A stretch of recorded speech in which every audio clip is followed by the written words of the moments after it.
నమస్తే, welcome to వైద్యం ఆరోగ్యం. ఇవాళ మనం మాట్లాడకపోయే టాపిక్ సంతానలేమికి ఐవీఎఫ్ పద్ధతి ఎలా ఉపయోగపడుతుంది, ఇందులో వచ్చిన లేటెస్ట్ ట్రీట్మెంట్స్ గురించి మనకి తెలియచేయడానికి 49 హాస్పిటల్స్ నుంచి డాక్టర్ మౌనిక గారు మనతో ఉన్నారు. వారితో మాట్లాడదాం. నమస్కారం డాక్టర్ గారు. ఫస్ట్ ఆఫ్ ఆల్ ఇవాళ మనం ఐవీఎఫ్ గురించి మాట్లాడుకోబోతున్నాం. ఐవీఎఫ్ గురించి మాట్లాడే ముందు ఈ సంతానలేమి అనేది చాలా ఎక్కువగా ఈ మధ్య ఎక్కువగా వింటున్నాం. అసలు సంతానలేమి అంటే ఏంటి, సంతానలేమికి దారితీసే కారణాలు ఏంటంటారు?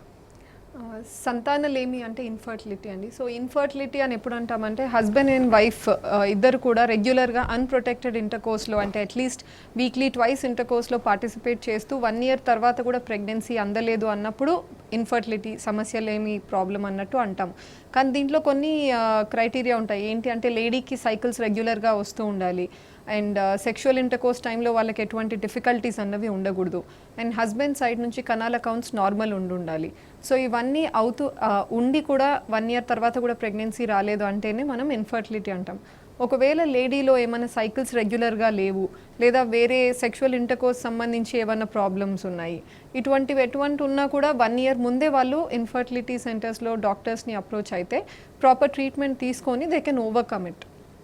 ఓకే, అంటే మీరు అన్నట్టుగా 1 year తర్వాత డాక్టర్ దగ్గరికి వెళ్ళాలి అంటారు. అంటే అందరూ అలాగే వెళ్ళొచ్చు అంటారు. ఇందులో మళ్ళీ ఏజ్ ఫ్యాక్టర్ ఉంటుందంటారా, హెల్త్ కండిషన్స్ ఏమైనా ఉంటాయంటారా?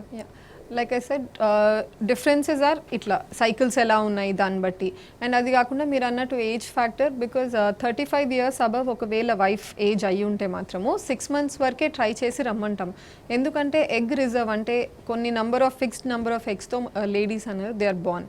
సో ఆ ఎగ్సే యూటిలైజ్ చేస్తారనమాట ఎంటైర్ లైఫ్ టైంలో. ఎవ్రీ డే ఎగ్స్ చనిపోతూ ఉంటాయి. చాలామంది ఏమనుకుంటారంటే ఒక మంత్లో ఒక ఎగ్ విడుదల అవుతుంది, ప్రెగ్నెన్సీ వస్తుంది, లేదంటే ఆ ఎగ్ అన్నది చనిపోతుంది. సో మేబీ మంత్కి ఒక ఎగ్గే తగ్గుతుంది అన్నది చాలామంది లేడీస్ అనుకునేది. But actually every day eggs are dying అనమాట ఇన్సైడ్ అవర్ బాడీ. సో దాంతో ఆ నంబర్ ఆఫ్ ఎగ్స్ అన్నవి డిక్లైన్ అవుతూ ఉంటుంది విత్ పాసింగ్ టైం. అండ్ ఈ డిక్లైన్ అనేది 35 years తర్వాత ఇంకా కూడా ఫాస్ట్గా జరుగుతుంది. అందుకే 6 months వరకే వెయిట్ చేసి అప్రోచ్ అవ్వమంటాం. ఇంకొక రీజన్ ఏంటి అంటే ఏజ్ ఎక్కువ అయ్యే కొద్దీ మనం ప్రెగ్నెన్సీ డిలేగా ప్లాన్ చేసుకున్నప్పుడు ఏమవుతుందంటే ప్రెగ్నెన్సీలో కూడా కొన్ని మెడికల్ కాంప్లికేషన్స్ వస్తాయి. అంటే హై బ్లడ్ ప్రెషర్ లేదా షుగర్ వచ్చే tendency because of increasing age in the women, ఇవి కూడా వస్తూ ఉంటాయి. కాబట్టి కొంచెం ఎర్లీగా ప్రెగ్నెన్సీ ప్లాన్ చేసుకోవడానికి కూడా 6 monthsకే అప్రోచ్ అవ్వమంటాం. రైట్, కాలర్ ఉన్నారు జ్యోతి నిజామాబాద్ నుంచి. జ్యోతి గారు, డాక్టర్ ఉన్నారమ్మా, మీ సమస్య ఏంటో చెప్పండి. హలో చెప్పండి అమ్మా, మాట్లాడండి. మేడం, మీరు మా ఆయనకి ఇంతకుముందు స్పెర్మ్ కౌంట్ తక్కువ ఉండే. ఓకే అండి. అయితే 0 ఉంటే మేము ఒక 3-4 months మెడిసిన్ వాడితే 80% పెరిగింది. ఓకే అండి. ఒక 80 minutes నాకు ఆల్రెడీ 10 years అవుతుంది మ్యారేజ్, 7 years పాప ఉంది. ఓకే. అయితే మళ్ళీ మేము 3 months నుంచి మళ్ళీ హాస్పిటల్ వేయించుకుంటున్నాము. అంటే ఎలాంటి రిజల్ట్స్ లేవు. అంటే నాకు వాటర్ బెబ్బీస్ ఉంటే తగ్గిపోయాయి మొత్తం. ఓకే అండి. అంటే మళ్ళీ న్యాచురల్ గా అవుతుందా అంటే మెడిసిన్ అయితే వాడుతున్నాము. ఓకే. ఎగ్ రిలీజ్ మొన్న ఒక 1 month కింద ఎగ్ రిలీజ్ రాలేదు అన్నాడు. మళ్ళీ ఇంజక్షన్ ఇస్తే ఎగ్ రిలీజ్ అయింది. ఓకే అండి. ఒకవేళ న్యాచురల్ అవుతుందా, ఐయుఐ ట్రై చేసుకోవచ్చా అనేసి సజెషన్ ఇస్తారేమో అడిగాను. ఓకే అండి. సో హస్బెండ్ కౌంట్ ఫస్ట్ మీకు 0 వచ్చింది అన్నారు, తర్వాత ట్రీట్మెంట్ తీసుకొని ఆల్మోస్ట్ 80% ఇంప్రూవ్మెంట్ వచ్చింది అన్నారండి. ఇది ఏ సిచ్యువేషన్లో జరుగుతుందంటే 3 రకాలు ఉండొచ్చు అనమాట రీజన్ ఇట్లా 0 కౌంట్ రావడానికి. కొంతమందికి బయటకు వచ్చే దారిలో అడ్డు వల్ల 0 కౌంట్ కనపడుతుంది, లేదా ఇంకొంతమందికి బ్రెయిన్ నుంచి సిగ్నల్ సరిగ్గా అందకపోవడం వల్ల టెస్టిస్లో ప్రొడ్యూస్ కావన్నమాట కణాలు. ఇంకొంతమందికి ప్రొడ్యూస్ అయిన చోట టెస్టిస్లోనే ఏదో ప్రాబ్లం ఉంటుంది. ఈ అన్ని ప్లేసెస్లో ఎక్కడ ట్రీట్మెంట్ మనకు మ్యాక్సిమం వర్క్ అవుతుంది అంటే బ్రెయిన్ నుంచి వచ్చే సిగ్నల్స్ తక్కువ ఉండడం వల్ల 0 కౌంట్ ఉంటేనే మనం బయట నుంచి ఆ signals in the form of injection supplement చేసినప్పుడు మనకి ఇంప్రూవ్మెంట్స్ అనేవి కనపడతాయి. సో మేబీ హస్బెండ్ కేసులో అది జరిగినట్టుంది. కానీ ఇంకా కూడా మీకు ప్రెగ్నెన్సీ రాలేదంటున్నారు కాబట్టి ఒకసారి మీ ట్యూబ్స్ కూడా ఓపెన్ ఉన్నాయా లేదా, బికాస్ చాలా టైం అయింది, అది చూసుకొని హస్బెండ్ కౌంట్స్ కూడా ఒకసారి రిపీట్ చేసి చూసుకోండి. కొన్నిసార్లు ఫ్లక్చువేట్ అవుతూ ఉంటాయి. ఒక టైం మంచిగా వచ్చి మేబీ ఫాల్ అయ్యాయా ఏంటి అనేది చూసుకొని ఎస్ డెఫినెట్గా న్యాచురల్లో కావట్లేదు కాబట్టి నెక్స్ట్ లెవెల్ ఆఫ్ ట్రీట్మెంట్ మీకు ఐయుఐ. న్యాచురల్గా ట్రై చేసినప్పుడు పర్ మంత్ మీకు 5 to 8% ఛాన్సెస్ ఉంటాయి. ఐయుఐలో ఆల్మోస్ట్ 20% దాకా ఛాన్సెస్ ఇంప్రూవ్డ్ ఉంటాయి కాబట్టి you can try that treatment. Right, మరో కాలర్ ప్రత్యూష గారు ఉన్నారు ఆదిలాబాద్ నుంచి. ప్రత్యూష గారు, మాట్లాడండి అమ్మా, మీ సమస్య ఏంటో చెప్పండి. హలో చెప్పండి ప్రత్యూష గారు. మేడం, నాకు 6 years బాబున్నాడు. ఓకే అండి. ఇప్పుడు మళ్ళీ మెడిసిన్ వాడాను. కన్సీవ్ అయింది మేడం, 3rd మంత్ ఇప్పుడు. ఓకే అండి. మేడం పొత్తి కడుపు దగ్గర కొంచెం బరువుగా నొప్పిగా అనిపిస్తుంది మేడం. ఓకే అండి. స్కాన్ తీస్తే ఒక 20 days బ్యాక్ స్కాన్ తీస్తే హార్ట్ బీట్ వచ్చింది, అన్నీ వచ్చినాయి. కొంచెం బరువుగా పొడిచినట్టు అనిపిస్తుంది మేడం. దాంతో ఏమైనా ప్రాబ్లం అవుతుందా? మెడిసిన్ వాడితే అట్లా నొప్పి వస్తుంది అని అన్నారు. ఓకే అది ఓకే అండి. కరెక్టేనా మేడం? బేసిక్గా ఈ టైంలో మీరు పొద్దు కడుపులో నొప్పి అంటున్నారు కాబట్టి ఆ గర్భసంచి పక్కనే మూత్రసంచి కూడా ఉంటుందండి. సో సమ్మర్ టైంలో ఏమవుతుందంటే ఎక్కువగా డీహైడ్రేషన్ లేదా యూరిన్ ఇన్ఫెక్షన్ టెండెన్సీ రిస్క్ ఎక్కువగా ఉంటుంది ప్రెగ్నెన్సీలో. యూరిన్ ఇన్ఫెక్షన్ వచ్చినప్పుడు కూడా ఏమవుతుందంటే మూత్రసంచిలో ఇన్ఫెక్షన్ ఉన్నప్పుడు మీకు అక్కడే లోవర్ అబ్డామిన్లో పెయిన్ వచ్చే ఛాన్సెస్ ఉంటాయి. సో మోస్ట్ బేసిక్ అట్లీస్ట్ ఒక యూరిన్ టెస్ట్ చేసుకొని ఇన్ఫెక్షన్ ఉందా లేదా అన్నది రూల్ అవుట్ చేసుకొని అకార్డింగ్ ట్రీట్మెంట్ తీసుకోవచ్చండి. ఇంకొంతమందిలో కంప్లైంట్స్ ఎందుకు ఉండొచ్చు అంటే ఏమన్నా థ్రెటెండ్ మిస్క్యారేజ్ అంటే అబార్షన్ అయ్యే రిస్క్ ఏమన్నా ఉందా, వాళ్ళలో కూడా ఏం కంప్లైంట్స్ ఉంటాయంటే కింద కడుపులో నొప్పి అండ్ బ్లీడింగ్ అవ్వడం లేదా స్లైట్గా స్పాటింగ్ అవ్వడం కంప్లైంట్స్ చెప్తారు. మీ కేసులో ఓన్లీ పెయిన్ అంటున్నారు కాబట్టి ఒకసారి యూరిన్ ఇన్ఫెక్షన్ ఉందేమో రూల్ అవుట్ చేసుకుంటే బెటర్. రైట్. మరో కాలర్ సుజాత గారు ఉన్నారు నల్లగొండ నుంచి. సుజాత గారు, డాక్టర్ గారు ఉన్నారమ్మా మౌనిక గారు, మీ సమస్య ఏంటో చెప్పండి. హలో అండి, చెప్పండి. మేడం మంత్ రాట్లే మేడం, 3 months నుండి ఫ్యామిలీ ప్లానింగ్ ఆపరేషన్ అయినాక. ఓకే అండి. ఫ్యామిలీ ప్లానింగ్ సర్జరీ అయిన తర్వాత 3 months నుంచి రావట్లేదు అంటున్నారా? రావట్లేదు, 10 years అవుతుంది. ఓకే అండి. మీ వయసు ఎంత అండి ఇప్పుడు? 36 మేడం. 36 years. ఓకే. సో ఈ అంటే సర్జరీకి సంబంధం అనేమి అననండి. యాక్చువల్గా కొన్నిసార్లు ఏమవుతుందంటే ఈ నెలసరి కరెక్ట్గా రాకపోవచ్చు, అది హార్మోనల్ వ్యత్యాసం వల్ల ఉంటుందండి. సో ఒకసారి థైరాయిడ్ టెస్ట్ చేయించుకోండి. అది కూడా ఏం ప్రాబ్లం లేదు అంటే నీటి బుడగల సమస్య ఉందేమో చూపించుకొని ప్రొజెస్ట్రాన్ అండ్ హార్మోన్ మెడిసిన్స్ వస్తాయి అన్నమాట. అవి తీసుకొని మీరు కొంచెం రెగ్యులరైజ్ చేసుకోవచ్చు సైకిల్స్. అండ్ ఈ మధ్యలో బాగా బరువు ఏమన్నా పెరిగారు అనుకుంటే మాత్రం ఎక్సర్సైజెస్ అవి చేసుకొని డైట్ ఫాలో అవ్వండి. అలాగే ఇన్ఫర్టిలిటీ అనగానే థైరాయిడ్ అని చెప్పేసి ఎక్కువగా అంటూ ఉంటారు కదా డాక్టర్, దానికి దీనికి ఏమైనా సంబంధం ఉంటుందంటారా? అవునండి. సో థైరాయిడ్ గ్లాండ్ అనేది మనకు నెక్ ఫ్రంట్లో ఉంటుంది. అక్కడ నుంచి మనకు హార్మోన్ అనేది రిలీజ్ అవుతుంది. ఎప్పుడైతే ఈ గ్లాండ్ నుంచి ఆ హార్మోన్ సఫిషియంట్ అమౌంట్స్లో రిలీజ్ కావట్లేదో అప్పుడు బ్రెయిన్ ఏమనుకుంటుందంటే తను పంపించే సిగ్నల్ అడిక్వేట్గా లేకపోవడం వల్ల ఇది జరుగుతుందన్న దాంట్లో ఎక్కువగా పంపిస్తుంది. దాన్ని TSH అంటారు. సో అందుకే ఆ TSH అన్న వాల్యూ ఎప్పుడైతే హై వస్తుందో వాళ్ళకు థైరాయిడ్ హార్మోన్ సఫిషియంట్గా లేదు అని గుర్తించి మేము బయట నుంచి సప్లిమెంట్ చేస్తాం. థైరాక్సిన్ 12.5 కానీ 25 micrograms అని బాటిల్స్లో వస్తాయన్నమాట, టాబ్లెట్స్. ఇప్పుడు ఆ థైరాయిడ్ స్టిమ్యులేటింగ్ హార్మోన్ TSH అన్న హార్మోన్ బ్రెయిన్ నుంచి వస్తుంది కాబట్టి అదే పిట్యూటరీ గ్లాండ్ ఎక్కడి నుంచి అయితే అది రిలీజ్ అవుతుందో అదే రీజన్లో మనకు FSH LH అన్న హార్మోన్స్ కూడా వస్తాయి. ఈ సిగ్నల్స్ ఏంటి అంటే అవి డైరెక్ట్గా వెళ్ళి మన అండాశయాల మీద వర్క్ అవుతాయి. అక్కడ యాక్ట్ చేసి ఎగ్ పెరగడం లేదా ఎగ్ రిలీజ్ అవ్వడంని కంట్రోల్ చేస్తాయి. సో ఈ రెండు they are released from similar same gland కాబట్టి ఒక దాంట్లో ప్రాబ్లం ఉంది అంటే ఇంకో దాని మీద ఎఫెక్ట్ అవ్వడం జరగచ్చు. సో థైరాయిడ్ ఇష్యూ ఉన్న వాళ్ళలో they might have irregular cycles, దానివల్ల ఎగ్ పెరగడము ఎగ్ విడుదల కావడంలో డిఫికల్టీ ఉండొచ్చు. అలాగే ఈ ఇన్ఫర్టిలిటీతో సఫర్ అవుతున్న వాళ్ళకి ట్రీట్మెంట్ ఎలా ఉంటుందంటారు? IUI ఎప్పుడు అవసరం పడుతుంది? IUI తర్వాత IVFకి ఎప్పుడు వెళ్ళాలి? ఫస్ట్ IUI గురించి చెప్పండి, ఇది ఎలా ఉంటుంది? సో ట్రీట్మెంట్స్ అన్నవి ఇన్ఫర్టిలిటీలో 3 రకాలు ఉంటాయండి. ఒకటి ఎగ్ పెరిగిందా లేదా చూసుకొని న్యాచురల్గా ట్రై చేయడం. సెకండ్ వచ్చేసి ఎగ్ విడుదలైంది అని తెలిసినప్పుడు IUI చేయడం. IUI అంటే హస్బెండ్ శాంపిల్ సెంటర్లోనే ఇస్తే దాన్ని ప్రాసెస్ చేసి కణాలను డైరెక్ట్గా లేడీ యూట్రస్లో వేయడం. థర్డ్ లాస్ట్ వచ్చేసి IVFలో అంటే ట్యూబ్తో సంబంధం లేకుండా ట్రీట్మెంట్, టెస్ట్ ట్యూబ్ బేబీ అంటే డైరెక్ట్గా అండాశయాల నుంచి గుడ్లు బయటికి తీసి హస్బెండ్ కణం వేసి పిండం తయారు చేసిన తర్వాత ఆ ఎంబ్రియోని మనం యూట్రస్లో డైరెక్ట్గా ఇన్సర్ట్ చేయడం. నా ఈ 3 types of treatments line by line వెళ్ళాలా లేదా కెన్ వి స్కిప్ అంటే న్యాచురల్గా ట్రై చేసి డైరెక్ట్గా IVFకి వెళ్ళొచ్చా? నో ఇట్ డిఫర్స్ అనమాట. ఒక డెఫినెట్ ప్రోటోకాల్ అన్నది ఉండదు. అంటే కరెక్ట్గా ఇవి 6 cycles చేయాలి, నెక్స్ట్ 3 cycles చేయాలి, నెక్స్ట్ IVFకి వెళ్ళాలి అనేమి ఉండదు అనమాట. నా ప్రొఫైల్ ఆఫ్ పేషెంట్స్ ఒక్కొక్కరిది ఒకలా ఉంటుంది. కొంతమంది యంగ్ కపుల్ ఉంటారు, 25 years 28 years, వాళ్ళు మ్యారేజ్ అయ్యి జస్ట్ 2-3 years అవుతుంది. Then will try to start న్యాచురల్గా ట్రై చేయడం, then moving on to IUI. అయినా అవ్వట్లేదంటే IVF. నా కొంతమంది they come with tubes 2 block ఉన్నాయి లేదా హస్బెండ్ కౌంట్స్ బాగా తక్కువ, less than 5 million, less than 10 million ఉన్నాయి. అప్పుడు we might advise direct IVF కూడా. And some people elderly age group like 35 అబా ఉంది లేడీ, ఆల్రెడీ 4-5 years అవుతుంది మ్యారేజ్ అయ్యి, అండ్ రిజర్వ్ బాగా తక్కువ ఉంది, అంటే మిగిలిన గుడ్ల సంఖ్య AMH అని టెస్ట్ చేస్తాం, అది <1.2 ఉంది, అట్లాంటి కేసెస్లో కూడా we might offer directly IVF. So treatments 3 types ఉంటాయి, కానీ ఏది ఎప్పుడు ఆఫర్ చేస్తామన్నది కపుల్ కంప్లీట్ హిస్టరీ, వాళ్ళకి జరిగిన ట్రీట్మెంట్స్ అన్ని కూడా డిస్కస్ చేసుకున్న తర్వాత వీళ్ళు అడ్వైస్. గుంటూరు నుంచి కాలర్ లైన్లో ఉన్నారు బాలీశ్వర్ గారు. బాలీశ్వర్ గారు, డాక్టర్ గారు ఉన్నారు, మీ సమస్య ఏంటో చెప్పండి. Good afternoon madam. Good afternoon అండి, చెప్పండి. హలో చెప్పండి. చెప్పండి. వింటున్నారు. Madam good afternoon madam. Good afternoon sir, చెప్పండి. మేడం ఏం లేదు, మా మ్యారేజ్ అయ్యి ఒక 3 years అయిందండి. ఓకే. నాకు కౌంట్ తక్కువ ఉందన్నమాట. కౌంట్ పెరగాలంటే ఏం చేయాలి మేడం? ఎంత ఉందండి కౌంట్స్? ఫస్ట్ 5 వచ్చిందండి, తర్వాత మళ్ళీ 0 వచ్చింది, మళ్ళీ చెక్ చేయించుకోలేదు. ఓకే అండి. సో కొంచెం ఫ్లక్చువేట్ అవుతున్నాయి, అర్థమైంది. సో మీరు సిమెన్ అనాలిసిస్ ఒక్కటి చేయించుకున్నారు, కొంచెం హార్మోనల్ ఇన్వెస్టిగేషన్స్ అని ఉంటాయండి మెన్లో కూడా. ఆ hormones they involve estradiol, FSH, testosterone, LH, అట్లా ప్రొలాక్టిన్, కొన్ని హార్మోన్స్ ఉంటాయి.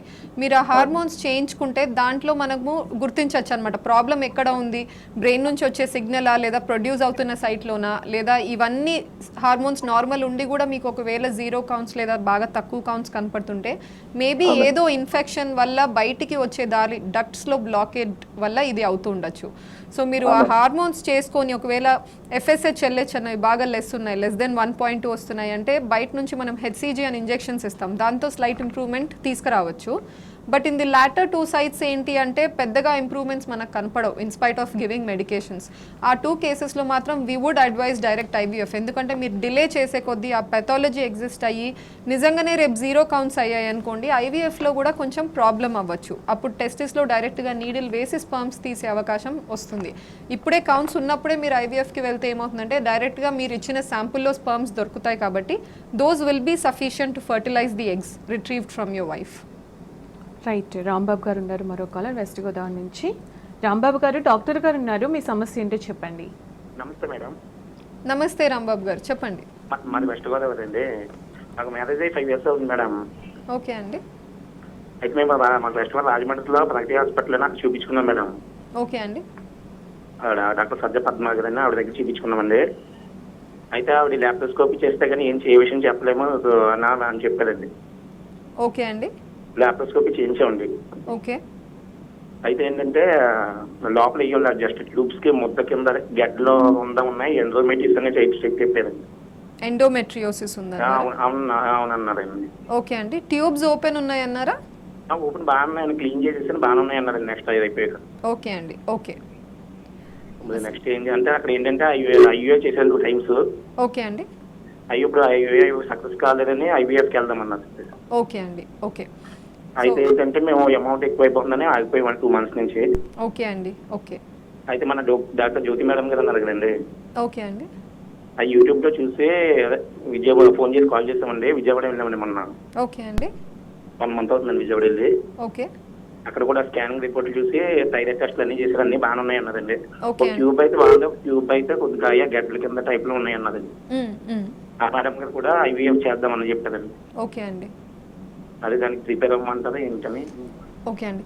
మామూలుగా ఏం చేస్తారంటే చాలామంది జస్ట్ ట్యూబ్స్ ఓపెన్ ఉన్నాయా చెక్ చేసుకొని చిన్న పద్ధతుల్లో IUIs ట్రై చేస్తారు 2-3 cycles. అవి కూడా ఫెయిల్ అయినప్పుడు లాప్రోస్కోపీ అంటారు, ఎందుకంటే ట్యూబ్ ఓపెన్ ఉంది లేదా మనం చూసుకోగలం, కానీ ట్యూబ్ కరెక్ట్గా అండాశయం మీద కూర్చొని గుడ్డును కలెక్ట్ చేసుకోగలుగుతుందా, లేదా మీరన్న ఎండోమెట్రియోసిస్ అంటే గర్భసంచి లోపల ఉండాల్సిన లైనింగ్ వెళ్ళి ట్యూబ్స్ మీద బయట ఇంటెస్టైన్స్ పేగుల మీద అంతా కూర్చున్నది మనకు స్కాన్లో కనపడదు, అది డైరెక్ట్గా అండర్ విజన్ కెమెరా వేసినప్పుడే కనపడుతుంది.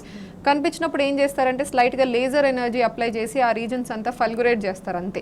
సో ఈ లాప్రోస్కోపీ వల్ల మనకు అబ్సల్యూట్ సొల్యూషన్ అన్నది ఏం జరగదు. ట్రై చేస్తారు IUIs, అయినా కూడా ఫెయిల్ అవుతుంది అంటే మాత్రం ఆబ్వియస్లీ లాస్ట్ ఆప్షన్ IVF చెప్తామండి.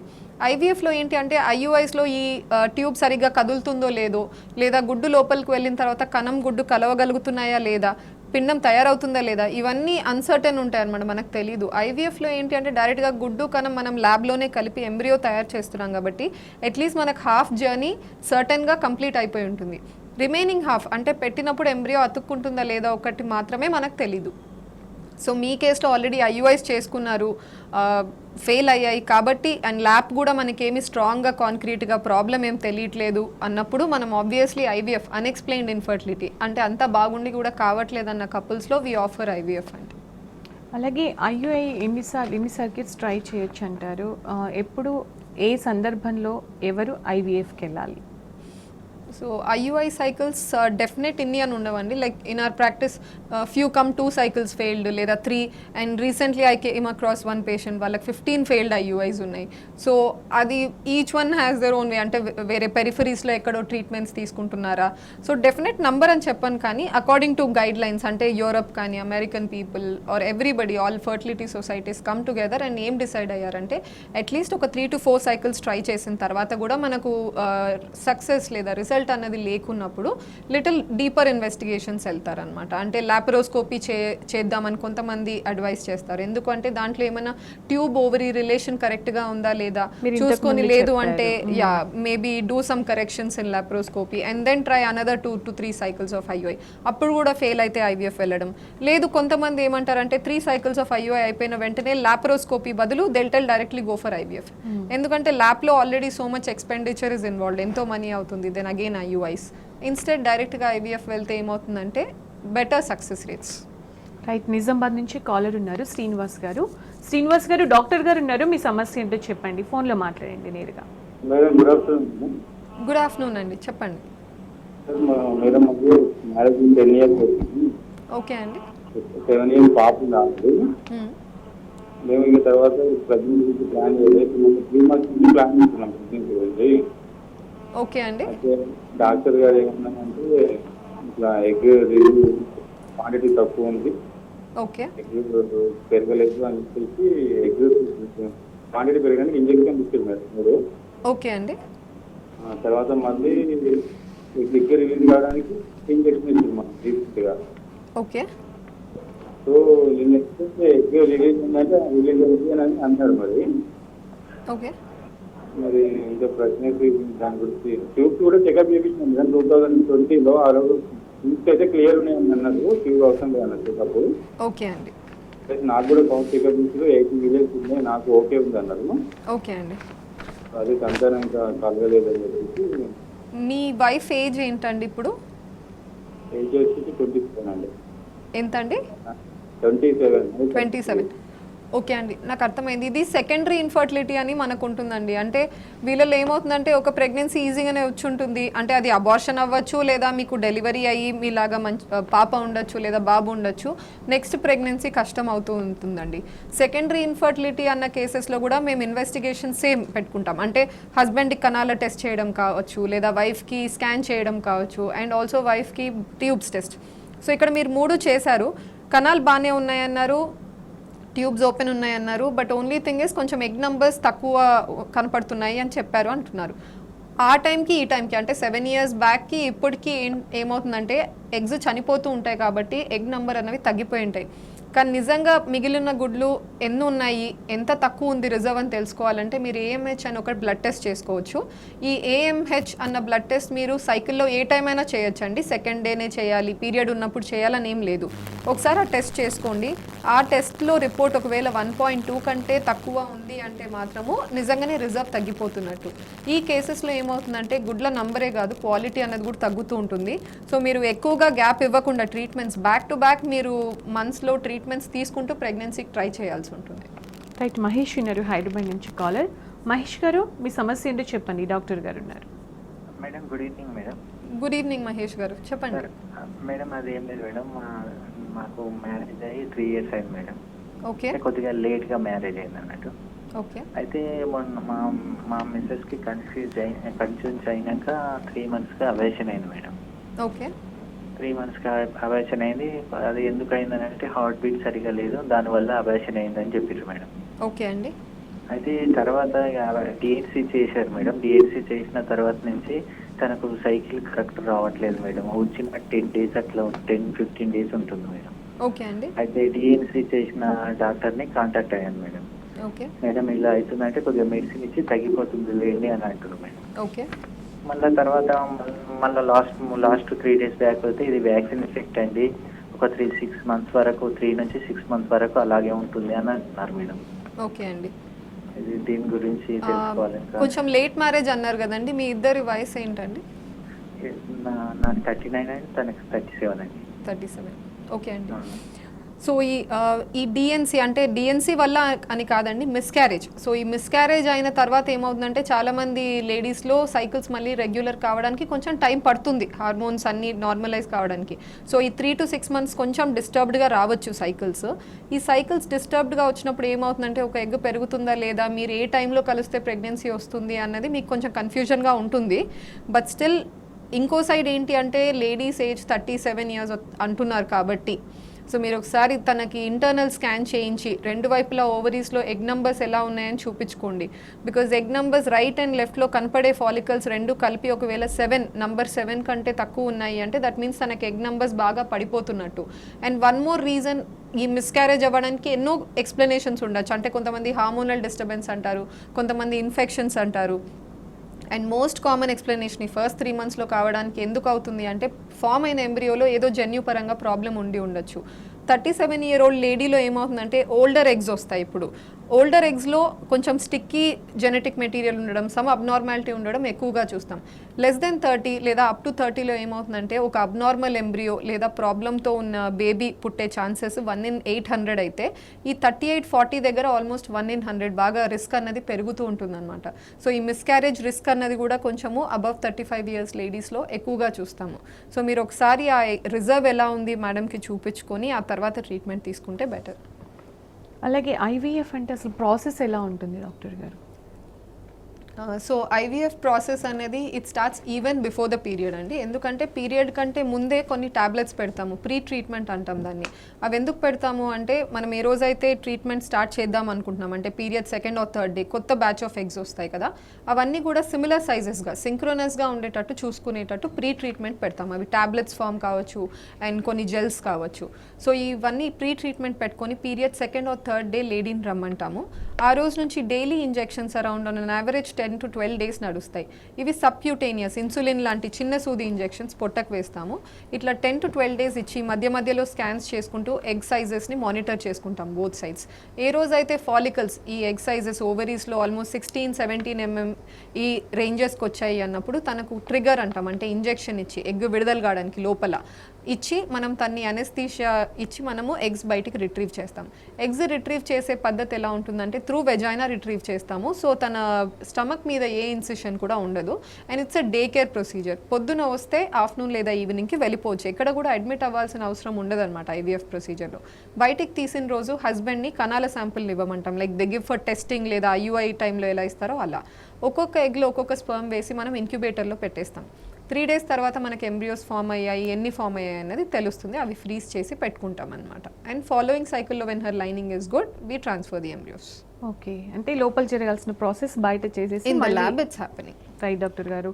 అలాగే ఇన్ఫర్టిలిటీతో సఫర్ అవుతున్న వాళ్ళకి లేటెస్ట్ ట్రీట్మెంట్ ఐవీఎఫ్ ఎలా ఉపయోగపడుతుంది, ఎప్పుడు చేస్తే మంచిది, చాలా క్లియర్గా చెప్పారు. Thank you so much. ఇది ఇవాల్టి వైద్యం ఆరోగ్యం. Stay tuned to T news.